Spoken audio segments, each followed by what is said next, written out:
Hey everyone, welcome to the Touch My Health podcast with Matt and Katie, where we dig into mental health, physical health, and holistic wellness.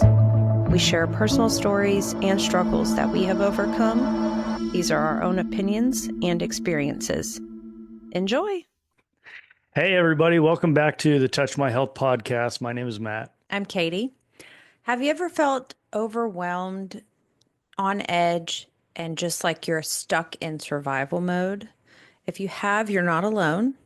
Today, we're going to talk about anxiety, what it is, why it shows up, and how it can also be there to help us. And we'll deep dive into what it looks like in the overall mental health picture. Love that. Is anxiety really, when you think about it, what do you think it means? Anxiety is, to me, being anxious and having an overwhelming sense of emotion when it comes to really anything or having some sort of trauma that, when you think about it, brings back a heavy set of emotions. Mhm. It is a common mental health condition. I had to make sure it wasn't a symptom of a mental health condition, but it is a diagnosable mental health condition characterized by excessive worry, fear, and nervousness that can interfere with your daily life. Yeah. It can also coexist with some other mental health disorders like depression, panic disorder. Yeah, and it affects about 18% of adults, which I thought was a low number. I did too. I was expecting it to be higher. Yeah, but it didn't say how much it affected children, but it is diagnosed and proven that it affects 18% of adults. And like I said, to me that number seems low, but it can also bring on other emotions and other forms like depression, like you mentioned. It is a natural response, though. When people think of anxiety, oftentimes they don't view it as something that's natural, or I think it's kind of viewed negatively. And it is a natural response. It is your fight or flight almost response. It does come from the amygdala, big word, which is in the limbic system in your brain. And it's also partially responsible for the fear and it plays a key role in fear and anxiety. But it is a natural response. It's part of survival mode. It's your body alerting you to something. So when you have it, short-term anxiety, that's kind of normal. But having it chronically, long-term, all the time, that's when it becomes a problem, and Yeah. that's when it's diagnosable. Yeah, and that's really when you should seek help and seek therapy is when it's becoming more and more, or if you are feeling it all the time. And think of it as like your body's internal smoke alarm, right? When your smoke alarm goes off in your house. That doesn't necessarily mean that there's a fire, but it definitely means that you should check things out. There Right. could be smoke in the house and your smoke alarm's going off, but it may not be a fire. And that's how anxiety is in your body. And that's basically your body telling you, hey, something is off, something needs to be looked at. It's not a weakness, it's a signal. It's a signal to tell you, but just like that, hey, look at this, pay attention to this. It doesn't have to become your identity. We talked about that before, stop saying I have anxiety. Everybody has a little bit of anxiety, but you're True. labeling it as your identity. So that is really what anxiety is. Let's move into how anxiety shows up, what it looks like. There's many different ways it can appear in a person, but there's some physical symptoms, there's some emotional symptoms, behavioral symptoms. Physical first, you have a racing heart. I've heard also it been described like you almost think you're having a heart attack. And that can bring on, like a panic attack. So your Yeah. heart is racing. Where your heart's just beating out of your Right. chest. Yeah. Shallow breathing, insomnia, fatigue, muscle tension, breathing troubles. shallow breathing, breathing troubles. Those are some of the physical symptoms. For me, um, this wasn't one that I found, but it does happen to me a lot when I get very anxious, and that nervousness feeling kicks in, or whatever strong emotion I'm feeling that brings on the anxiety for me, my skin goes crazy. Like from my neck, it's not, I mean, yes, I blush, like my face gets red, but I have a red face because I have rosacea. So, but from like my neck to probably about here and my shoulders and like that part of my to there on my back just goes crazy. I mean, it gets red, Super blotchy. splotchy, Yeah. and it's not a hives. It's not itchy. It's not raised skin. It's just my skin will just it be all splotchy, and then sometimes it just all of it be red, and that's how physically it shows up more for me, which then does nothing to help with my anxiety but make it a little worse because then I think about how I look and like people are looking at me funny or they're like, what's wrong with her? Like it's hard for me to actually hide when I'm anxious or feeling anxiety because my body will not allow Automatically it. shows up. Yeah. They will not allow it, Right. It's which is very very frustrating. it's very apparent when you're having that strong emotion or having that sense of anxiety. When does that show up the most? Like what type of activities are you doing when you feel that way? So, nervousness, like when I start feeling extremely nervous about something or starting to overthink or worry about something. For example, I um, have to talk, if I have to talk to a stranger, which I do quite often, or I'm presenting something to a group of people in my regular job. Now online, it's a little different. I don't feel as anxious because they're on the screen and they're not like in front of me. But I remember if I was in a meeting, with a room full of people and I had to talk in front of public speaking, I was talking in just front of gonna other say people public, yep, is public tough. speaking. When I go into like when we go to a restaurant or if we go to a new place, I don't want to be the first person to like I automatically have anxiety. I don't want to be the first one to walk in. I want you to walk in front of me. Mhm. I want to walk in behind you, but new things too. I'll get real nervous and anxious.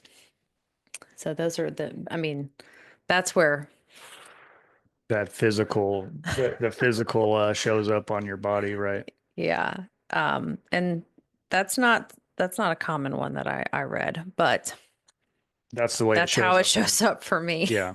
And everybody's going to be different. It's definitely going to show up differently for people because our bodies are so different.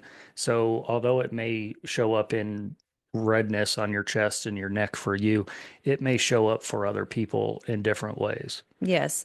And a common one is the fatigue. It can drain you. It can really take a lot out of you and feeling fatigued. And then worrying a lot can cause you to not sleep well. So it affects your sleep patterns, your sleep routine, and then you just feel tired all day.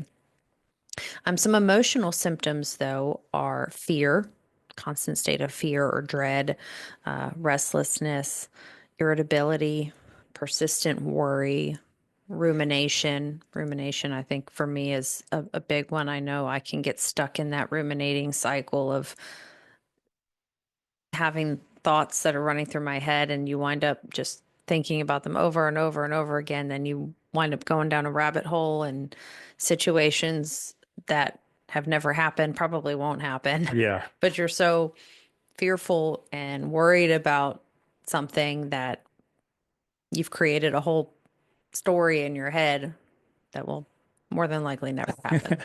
Right. And then you sit there and ruminate and think about it and think about it and think about it. So let's talk about some behavioral signs that it comes up to. A lot of this we talked about in our overthinking podcast too. But overthinking is a huge part of anxiety because you sit there and you just like you said, you go over a situation that probably won't ever happen, but you overthink it to the fullest extent. Hmm. Another couple are perfectionism, Obviously, the nervousness plays a big part where it's your heart racing, you're nervous about whatever it is you're thinking of. So those are a couple of the behaviorals that show up with anxiety.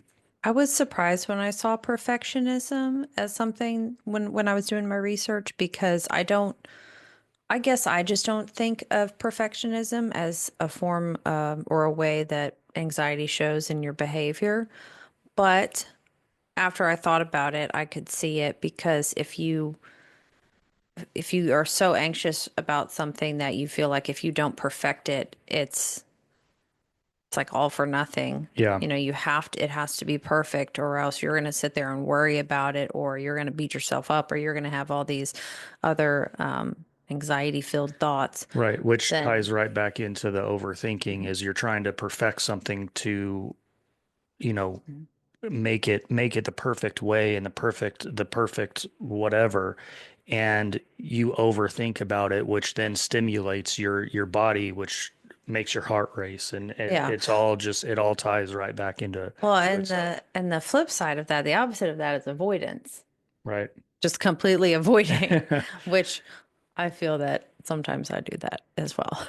Like Yeah. complete avoidance Yep. is Because a, it your body is overthinking and overstimulated, and the thought of doing that project or speaking in front of someone or a group of people, you're like, I just don't even want to. yeah. You just avoid No, it at thank all you. costs, No, right? thank you. Or for kids in college, they just put off doing their homework and studying for a test Or going to class. or going to class because they're, nervous and anxious about being around that many people. And I know a lot of adults that I know personally or that we know personally have a fear of being in a group, in a big room full of people. And I think that's a common one among us adults, is where we get into a room full of people and we're like, oh, Except for you, babe. You shine. sometimes, sometimes. I I'm mean, like, get me out of here. I love concerts, so I like being around a lot of Well, that's a people. little different. I It don't is. mind concerts, but I am more like hang out in the back and, oh, I'll just sit back here. You're like, come on, we're going up front. And I'm like Yeah, sitting there apologizing as I'm weaving my way through. I'm sorry, I'm sorry, I'm sorry. yeah, You're like, mm-mm, we're going. yeah. But overthinking brought me to the next topic of anxiety and how it deals with trauma, because a lot of overthinking, that physical or behavioral symptom, can stem from trauma, Right. which has a lot to also do with how anxiety shows up. Are you looking for a brand that supports mental health? Find the Good brand. With Find the Good brand, they give back 10% of their profits to Mental Health America, which is a nonprofit organization dedicated to promoting mental health and well being right here in the United States. When you go to findthegoodbrand.com, use code TouchMyHealth and you'll get 10% off your next order. I'm wearing their Health is Wealth trucker hat, as well as their three simple words embroidered tee. Remember, go to their website and use our code for 10% off. With Find the Good brand, they remind you to find the good. It's everywhere. I recently watched a Mel Robbins episode because I love her. She's great. And she had a Stanford neurologist, Dr. Doty, I think that's how he pronounced it, on her show talking about the default mode network that's in our brain. And oftentimes that's where we're daydreaming, where Your mind is your wandering. mind is wandering. Yes, thank you. And you build the narrative of who you are. So, what she was saying is if you're somebody who's very anxious, you've experienced trauma, you have a lot of negative talk, self doubt, other things that you're saying to yourself, that becomes then your default mode network. And that is Right. what you tell yourself and you identify with. And that can play a really big part when you've come from a traumatic situation and had trauma, and that anxiety comes from that and it builds up, and all of the things we talked about before, that becomes your default mode network. Right. It's like trauma wires your brain Hmm. after that trauma. It really wires your brain to stay on alert, to keep that constant hypervigilance within your own body to fight back almost. And it's not that, you're crazy. Or It's feeling crazy. or Sometimes feeling you feel crazy. I know, a lot of people say, "Oh my God, that you're crazy." It's not that you're crazy, it's that because of the trauma, you've just adapted to survive. That's how your body and your brain and your mental really crazy. fight back over that trauma. And myself, I've had trauma. You've been in some relationships where you've had trauma.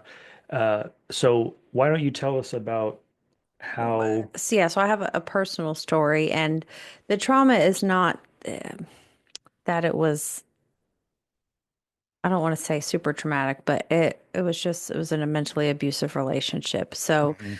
I was very anxious, and I was going to a therapist, and I was telling him about certain things that are aiding my anxiety and making it worse, or just talking about fears and things that I was worrying and ruminating about, stuff like that. And he said, you've lived in fight or flight mode for such a long time.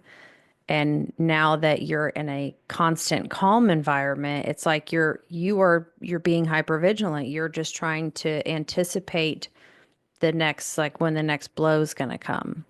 And so your body doesn't, my mind doesn't know how to adjust to that. It's still trying to remain hypervigilant and be prepared for what's to come, because I was in fight or flight mode for such a long time mentally and living in constant anxiety that when I got to an environment in a relationship where I didn't have to be like that, it was like, what's going on?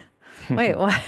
And I was just always thinking about things that could happen or maybe would happen, or, ruminating. And Yep, it was like, and being in that type of environment for so long, that's your normal. And you tend to want to stay in that because that's, like we said, that's the way that your brain is wired and has been wired you've rewired it to that, to and that's adapt your to that. safe zone now. Right.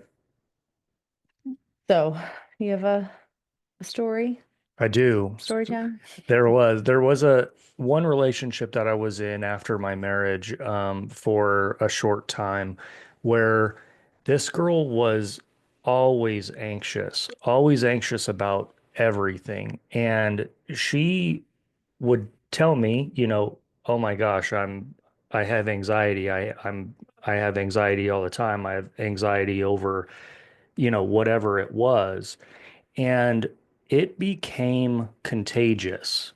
And when I say contagious, I mean it was an emotion that was contagious, emotionally contagious, to where her anxiousness rubbed off on me. And Yeah. I have never really felt anxiety at a heightened level until I experienced it with this girl.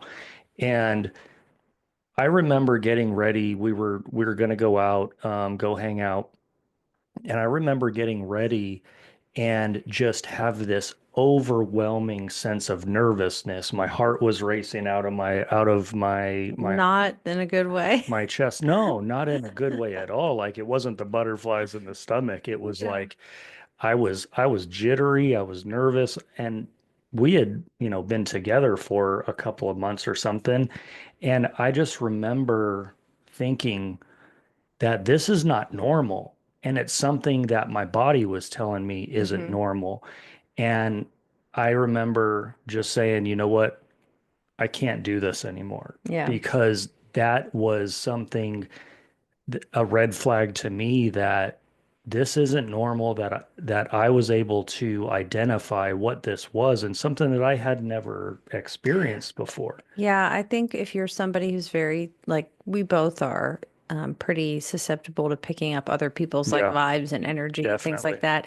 If I walk in a room and it's just a very dark, heavy feel, I'm like, oh, it Hmm. doesn't feel good in here. Yeah. And so if you have somebody who's constantly anxious, constantly worried, or she's always on edge, or she, but He or whoever she. Yeah. in your situation, always on Hmm. edge, and you can tell and sense and feel that, yeah, it's like, wait a minute, I'm having anxiety because you're having anxiety. Yeah. So emotionally contagious. And that's Yeah, it something, can definitely rub off. yeah, that's something to identify if you're in that relationship. If you are not one that's typically run with anxiety or feeling anxious about much, but your other partner is, it's something to identify and something to look at and talk about because Yeah, it it can was, definitely rub off on the other person. yeah, it was something new for me and something that I identified, and I was like, this is where we have to part ways because I can't, I just can't continue like that.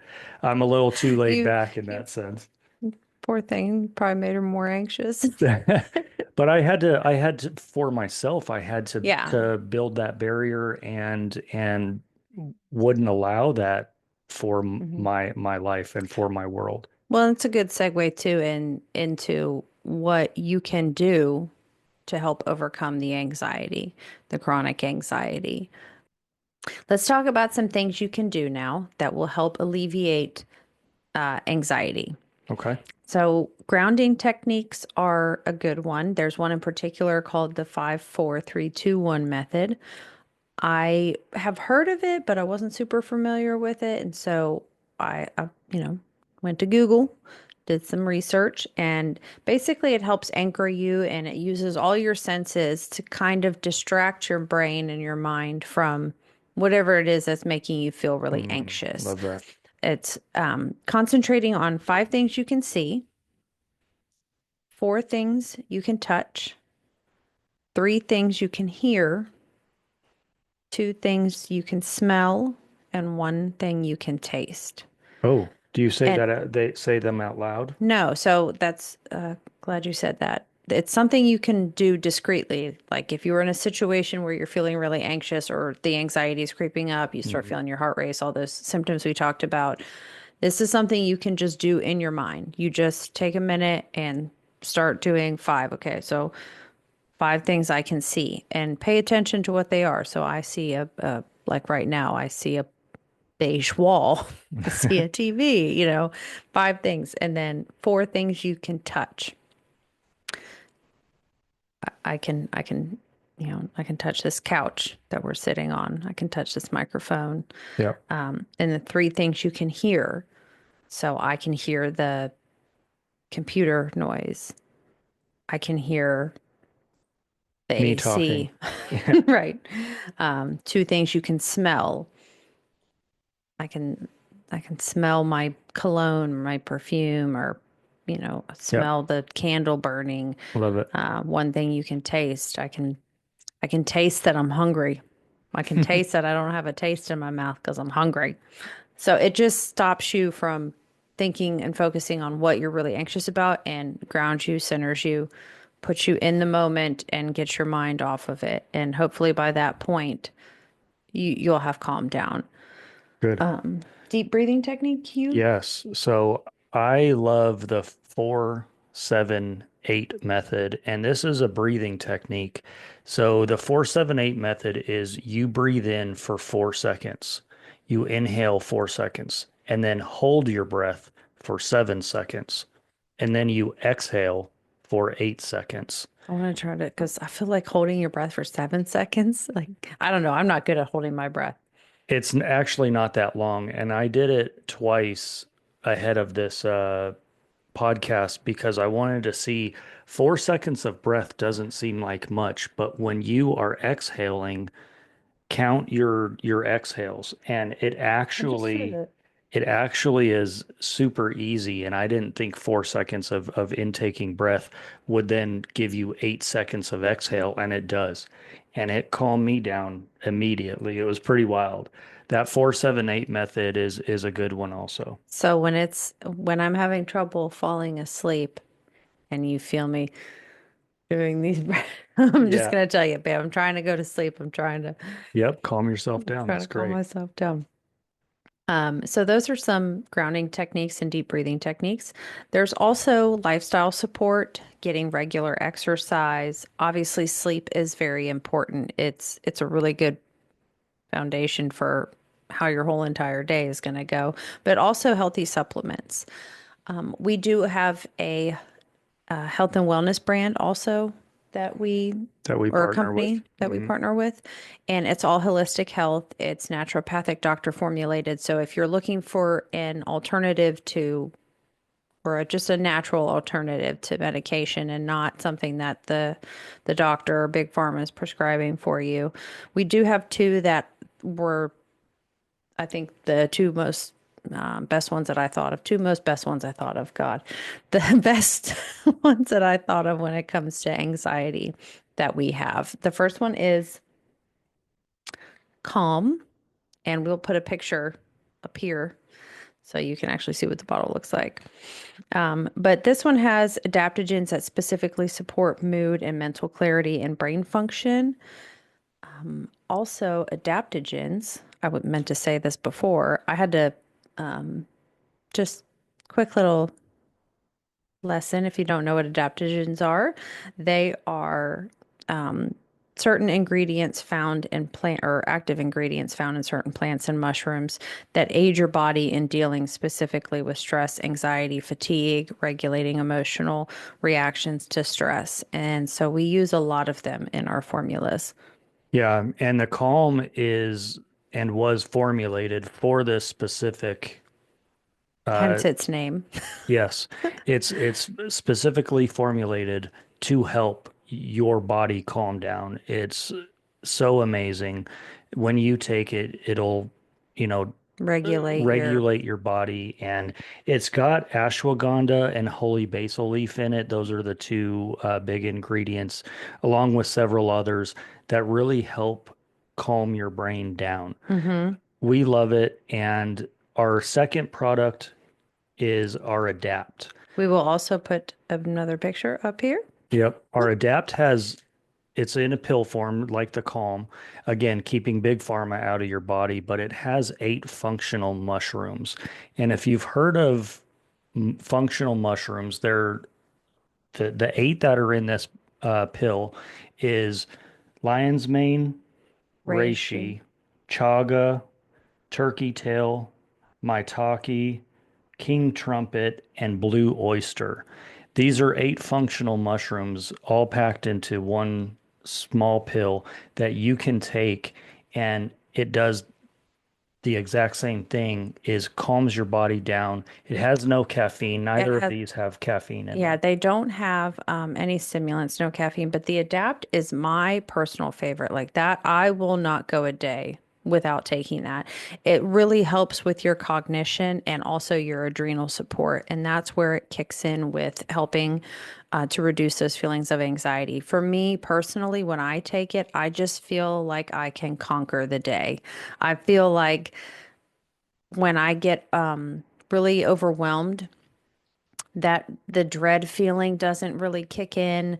The worry, the fear, I feel like I can just handle things so much better with such less anxiety And get and through your and day. get And through my day. Yeah, I remember the first time I took it, I felt like I could literally conquer the world. I was like, I can do anything, and I felt happy. I felt joy. I just felt so good. And those that still was very kind of few and far between sometimes because I still had a lot of stress. And even though my environment and our home life is great and amazing, I still deal with a lot of anxiety and stress from outside noise and other situations and past things that have yeah, happened. But we also have businesses we're building and things that we're doing outside of our normal 9 to 5 jobs. And so that just, it has really for me been a game changer. I absolutely love it. I will not go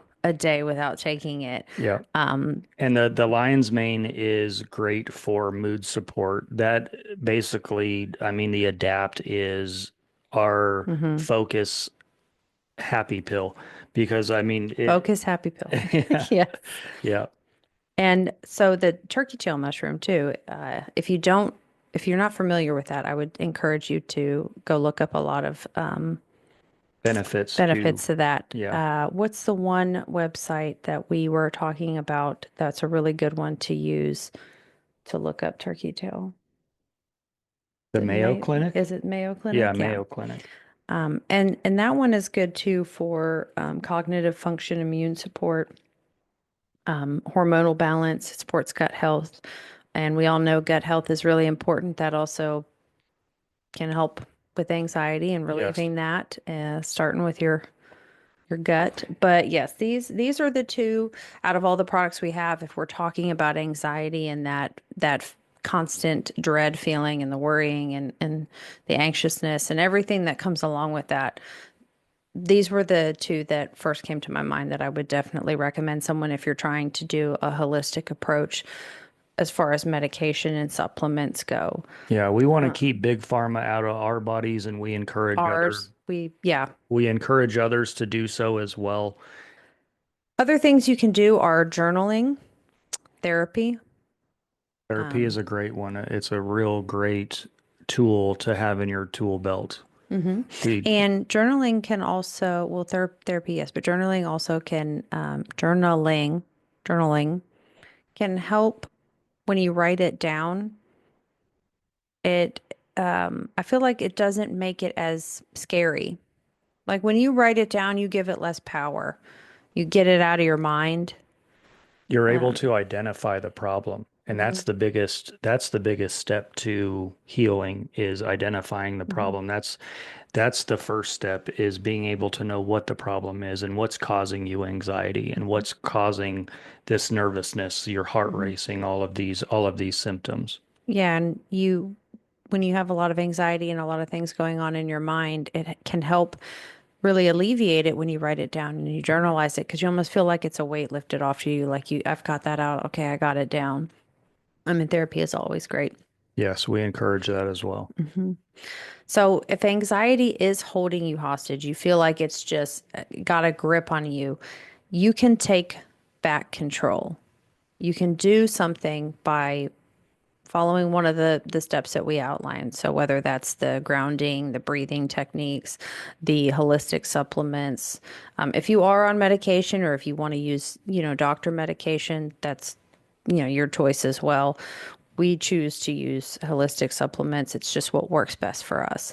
And therapy, journaling, getting involved in the community and talking to somebody, even if it's not a therapist, if there's someone that you trust, you can confide in, and that's maybe gone through the same situation. And I know I have some friends that call me because they know I've been through certain things, and so they ask me for advice, and that's part of being in a community that you can go to for help. Yep. So And it, just know that you're not alone. Other right. people are feeling the same thing. Yes. I mean, anxiety nowadays is talked about like it's just like I said in the beginning, a normal thing. And while that response is there as a normal response to help you detect, hey, there could be fire, there could not be fire, but chronic anxiety and having it all the time and the symptoms all the time, that's where you need to not be the hostage in that situation That's anymore. right. Your mental health is very important and your mental health matters. And when you take care of your mental health, it will take care of you. So don't neglect it. You can do it. So, hey, if this spoke to you, like, subscribe, and share to anybody that you think needs to hear this. That's what's important is we all are a community here to help each other. Right. Let's all heal together. Share it with someone that you know that could use this, that could use these tips and tools that we've given you. Leave some comments in the comments below if Comment section. in the comment section if this helped you and if you'd like to hear more. Obviously, we're open to suggestions for next week's podcast. If you have any, leave them in the comments below also. And And we'll see you guys on the next one. we'll see you on the next one. Bye. Okay, bye. Okay, bye. Thank you for joining us today. If you learned something and our stories resonate with you, subscribe to our podcast. That's a zero-cost way to support our channel. You can also follow us on Spotify, Instagram, and TikTok. They're linked in the description of the episode. We'd love for you to put any questions, comments, or suggestions for future episodes in the comment section on YouTube. We'll read them all. Again, thanks for joining us. We really appreciate your interest. And as always, we remind you to be the best version of yourself. See you next time on the Touch My Health podcast.